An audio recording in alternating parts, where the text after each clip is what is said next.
Hello, আসসালামু আলাইকুম। শখের খামার ফরিদপুর ইউটিউব চ্যানেল থেকে ছোট্ট একটা শর্ট ভিডিও নিয়ে চলে আসলাম।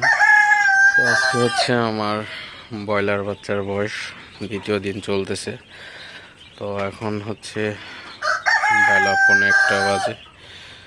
তো আপনাদের সাথে একটু শেয়ার করি যে বাচ্চাগুলো আসলে কেমন আছে 2 দিন বয়সের। তো আপনারা দেখতে পাচ্ছেন বাচ্চাগুলো খুবই ভালো এবং সুস্থ আছে। তো আমি এই পর্যন্ত যতবার প্যারাগন কোম্পানির বাচ্চা নিছি, তো বাচ্চাগুলো মাশাআল্লাহ খুবই ভালো পাইছি। তো এক একটা বাচ্চার ওয়েট ছিল 40 থেকে 50-55-র মধ্যে। মাশাআল্লাহ বাচ্চাগুলো খুবই ভালো এবং দামও অনেক কমে পাইছি। তো 37 টাকা করে বাচ্চা, মানে ভালোই কম।